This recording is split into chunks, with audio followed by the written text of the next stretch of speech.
Hey everyone, welcome to your daily Elon Musk update for July 27th, 2025. Wow, what a day it has been in the world of Elon, from heartfelt donations making a real difference in education to some fiery takes on AI battles, birth rates, and even the quirks of tech companies. We've got updates on Grok's latest features, thoughts on civilization's biggest threats, and a nod to that ever evolving X platform. Plus, some intriguing news buzzing around Tesla's future and a bizarre statue popping up in national parks. Stick around as we break it all down with the latest from Elon's own words and shares. Something I realized is that I should probably be showing these tweets and True Social posts as we go through the updates with Elon Musk and Donald Trump. So we're going to start showing those and going through them a little bit as we do these updates. All right, let's dive into Elon's activities, starting with the early morning vibes when things were kicking off with a mix of tech tweaks and deeper reflections.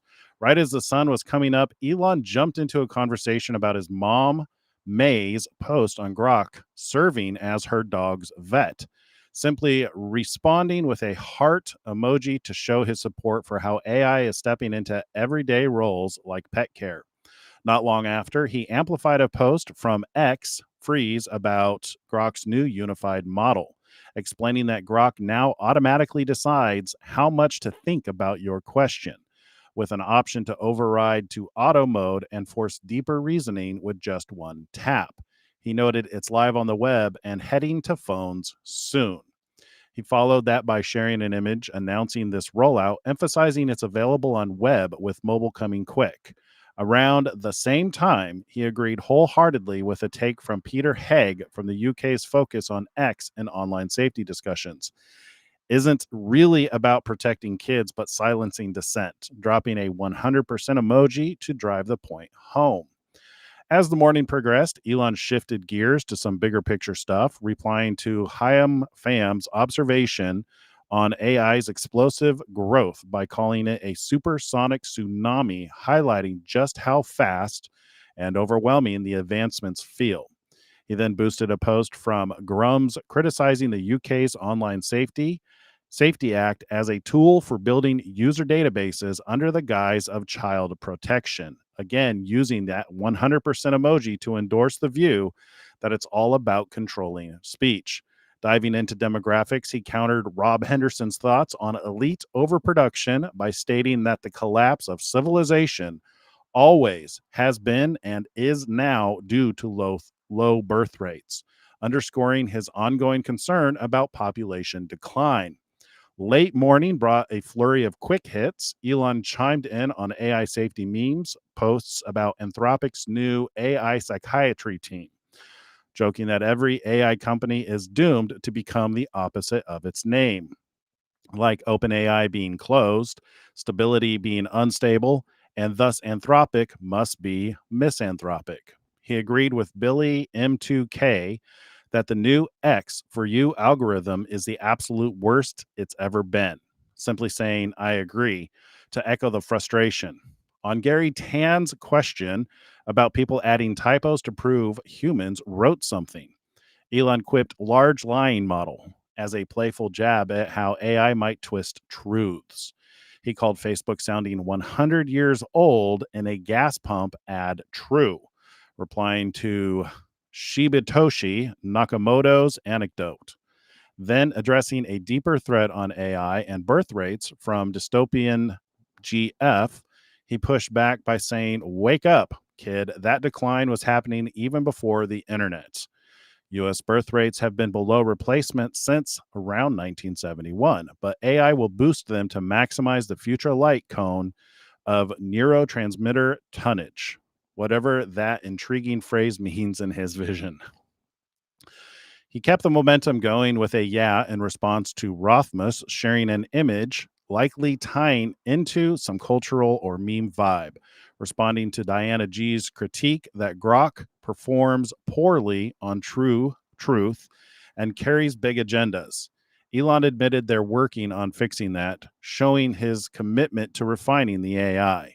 Quoting Hayden Hewitt on the Online Safety Act never being about protection.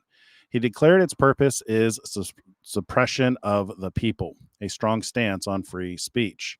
He highlighted a Doge designer post about the latest Grok app update, calling it the new Grok update and noting improvements like an enhanced thinking box, easier feedback, and kids mode with pen or face ID.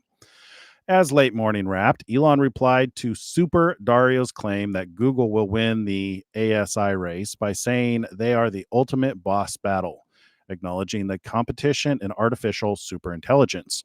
Wrapping up his midday shares, Elon posted directly about the Musk Foundation, providing a large donation to the Boys and Girls Club of Greater Memphis to fill a federal funding gap, linking to a commercial appeal article that details how his $350,000 gift is helping reopen two schools hit by the end of COVID-19 funds. It's a feel good move showing his philanthropy in action, stepping in where government support fell short. Shifting over to the broader buzz around Elon in the last day, there's been some noteworthy chatter in the news that ties back to his direct statements and ongoing projects. For instance, Tesla investors are showing some wariness about Elon's futuristic promises on robotaxis, especially after a recent earnings report that didn't quite hit the mark. Shares dipped as folks question the timeline for those autonomous rides he's been hyping. This comes amid his consistent push on AI and autonomy, like the Grok updates he shared today. On a lighter, weirder note, a mysterious 12-foot statue of Elon's head has been spotted traveling through national parks like Yosemite, Arches, and Mount Rainier, emblazoned with Make America Wait Again. Apparently, a satirical jab from an anonymous backer poking fun at delays in his ventures. It's turning heads and sparking laughs, but no direct comment from Elon on that one yet. There's also fresh ink on Grok's inking a $200 million deal with the Pentagon, just days after some controversy over anti Semitism. The BBC reports this partnership could expand AI applications in defense, aligning with Elon's vision for Grok as a powerful tool. And circling back to his donation post, it echoed in mentions across X, with users praising how the Musk Foundation is directly helping Memphis kids get back to school, filling that funding void. Other semantic searches on X highlight ongoing admiration for his work in Neuralink and enabling paralyzed patients to regain functions, and Starlink connecting remote areas, things he's referenced in past shares, but that resonates with today's philanthropic vibe. No major interviews or press releases popped up in the last 24 hours that we could cross-reference with direct quotes from Elon, but his X post today really paint a picture of a guy laser-focused on AI improvements, free speech battles, and giving back to communities. It's that blend of innovation and impact that keeps us all hooked. And that's a wrap on Elon Musk's update. Another day of bold ideas, quick wit, and real world actions from the man himself. Now let's go through and quickly scroll through his feed to see if there's anything that we missed and to also show you what it is that he posted.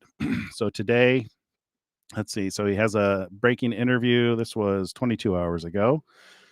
The future engineered at the X Takeover 2025. Mind-blowing insights on AI, SpaceX, Tesla, and beyond from the ultimate visionary. Don't miss it. Watch on. Okay, so this is announcing an upcoming interview.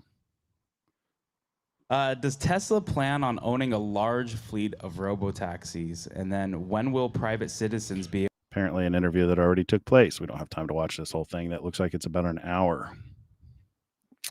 All right, Falcon 9 launches satellite from California. This is a repost. A group of black people jumped two white people in Cincinnati, sucker punching a woman and knocking her out cold. If the races were reversed, this would be on every major news outlet in the country. But since it's not the narrative they want, they'll ignore it. So that was a repost. Elon just gave a talk on Starship today. 3 times the thrust, roughly twice the weight of the next largest flying object ever made, and has the goal of being fully and rapidly reusable.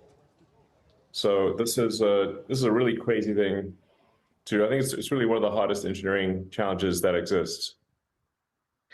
And when we first started talking about Starship, people thought this was impossible. In fact, even within the company, we sort of thought it was impossible, and it had a very high sort of what I call. You know what's interesting about his work on Starship when I think about Revelation 11 is the two witnesses have the ability to stop the rain and call fire down from heaven. And there's very few people that you could say fit that description in the world today. Elon Musk is one of those people. He has a space company. He's launching things into our atmosphere and actively adding satellites to our atmosphere. Likewise, you have kings and presidents of nations who have the capability of calling missiles. So you think about like Israel with the Iron Dome, they're able to launch missiles into space, as well as lob missiles, which would appear to come from space. So calling down fire from heaven. There's a limited subset of people who have that capability, and arguably Donald Trump and Elon Musk are the two with the greatest power in the world today. A lot of people aren't aware that Elon Musk works with the Department of Defense. From what I understand, is working on the Golden Shield that Donald Trump is building. I think it's Starshield, something like that. Maybe we'll do a report on that. But Elon Musk and Donald Trump are, a pair of very few people who have that capability. Let's see. Is there anything else in here? Here's the supersonic tsunami. Full-on attack on the internet by UK and EU disguised. Let's see, this was a repost. The ID requirement is affecting even Discord users. Elon Musk on Starship takeover. So this is all that same interview. This was an attack that took place recently. The guy almost killed a woman. There was a stabbing at Walmart's. There was a gentleman who was armed who stopped the stabbing. Tesla drives itself down Lombard Street in San Francisco. Somebody had commented on one of my videos about, I might be wrong, about the Optimus robot and Elon's work with robots. I'd mentioned that there was fear mongering taking place that I don't think is necessarily justified, and it's due to movies like iRobot and other movies that show AI taking over the world. And as somebody who works with AI, I have a hard time believing that, just knowing how simple AI actually is. AI is really just a database. It contains whatever you train it on. So whatever you put into that database. And then on top of that, it's got an algorithm, which if you think about it, it's like an if-else statement, to where if you ask it this, then it produces this. So you hear these videos about people who are saying that they got AI to admit that it was the devil or the Antichrist. All they're doing is getting it to surface data that it was trained on. It's ridiculous to think that AI is possessed or some kind of evil demons. If you read these stories that sound like you should be afraid of them, more often than not, I'd say probably 99.9% of the time, what you're reading is the headlines that make something that was very simple sound scary. Most of the time, it's people writing prompts and simply getting the response back that, how would it escape, if it were given complete control? Which if you ask it that, based on what it's trained on, it's going to respond with, well, this is what I would do. And then they try and package that and present it in a way that you'll be afraid. That's how most of this AI stuff works. So to be afraid about the iRobots taking over the world, about Optimus taking over the world, this happens with every disruptive technology. It happened when people transitioned from buggies to cars. They were afraid that the gas tanks were going to explode. When the internet was introduced, everybody was afraid of losing all of their jobs. Disruption causes disruption, and there's the large portion of people are not able to see their lives without with new technology, with new solutions. And that's one of the things that makes Elon so great, is he's able to see the future. He's able to have goals and work towards those goals in order to better humanity. And that's something that he doesn't get a whole lot of credit for. So often people don't realize what a prophet necessarily is. Elon Musk is speaking truth, and a lot of these reposts on his feed is him confronting lies. He reposts some of these, things in order, because he knows that there's hundreds of millions of people that are watching his posts. And it's a way of surfacing the truth, which is what a prophet does. A prophet surfaces the truth and prepares people for the future. And there's not very many people who are as good at it as he does. You look at all the companies that he's produced. And to the point with the robots, people can't, if you're afraid of what's going to happen with the robots, it's going to stop you from seeing how the future can involve them. There's a reason why Elon has the companies that he has, in that, he's got the boring company for digging holes. He's got an electric company for building better battery technology, and he has a space company. We're in a very large universe. It stands to reason that God wants us to explore it. And right now, he stands alone as the person who's working on getting us to the point that we can explore this great universe. So you may think that these robots are going to take over the world because of some religious doctrine or because of some Hollywood movie that you watched, when the reality of it is these robots very well may be the reason why we actually finally get off the planet and start to explore the universe. Can you imagine sending those robots to Mars to actually build the facilities that people could live in? Maybe they send digging machines that can actually dig underground bunkers so that people can move onto these planets and have a place to stay safely while they terraform that particular planet. So that can happen with those robots. So, this fear mongering about the robots are going to take over the world, be careful with that stuff. It happens with every disruptive technology. And all signs point to Elon Musk and Donald Trump being the two witnesses. So from my perspective, I see what he's doing, and I'm going to say, you know what? Whether I agree with it or not, God has given him this power and this capability, and it seems like that's where God wants us to go. Anyway, I'm going to leave you guys with that. This video is getting a little bit too long. I'll catch up with you on the Donald Trump update. Shalom, shalom.